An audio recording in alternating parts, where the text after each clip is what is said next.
கருத்து வரைபடம். இணைப்புச் சொற்கள். இணைப்புச் சொற்கள். இணையாக வரும் சொற்கள். இணைமொழிகள். இணைச்சொற்கள். 3 வகைப்படும். நேரிணை, எதிரிணை, செரியிணை. கண்ணும் கருத்தும், இரவும் பகலும். பச்சைப்பசேல். செல்வகுமார் உ. ஓ. தோ. பள்ளி திருப்புக்குழி காஞ்சிபுரம் ஒன்றியம். tekalvi.net. கருத்து வரைபடம். கல்வியே தெய்வம். ஆற்றலையும் நல்வளத்தையும் பெற கற்க வேண்டும். அன்னை தந்தை போல கல்வியும் நமக்கு தெய்வம் ஆகும். பொன்னையும் மண்ணையும் விட மேலானது கல்வி.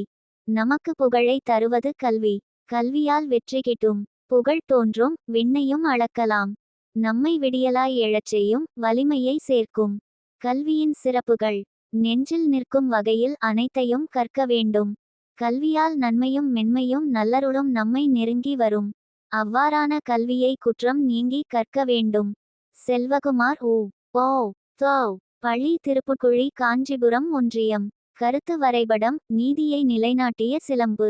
tekalvi.net. இதனால் கோபமுற்ற கண்ணகி தன் கணவன் கள்வன் அல்ல என்று பாண்டிய நாட்டு மன்னனிடம் நிரூபிக்கின்றாள். சிலம்பினால் உண்டான காவியம். அதனால் இதன் பெயர் சிலப்பதிகாரம் என்று வழங்கப்பட்டது. இதன் ஆசிரியர் பெயர் இளங்கோவடிகள் ஆவார். அங்கு கோவலனை பாண்டிய நாட்டு காவலர்கள் தவறுதலாக திருடன் என்று அழைத்துச் சென்று மரண தண்டனை வழங்கிவிடுகின்றனர். சிலப்பதிகாரம். கோவலனனும் கண்ணகியும் பாண்டிய நாட்டிற்கு பொருள் ஈட்ட வருகின்றனர். இக்கதையின் மாந்தர்கள் கோவலன், கண்ணகி, பாண்டிய நாட்டு மன்னன், அரசியார், காவலர்கள், கண்ணகியின் காற்சிலம்பு.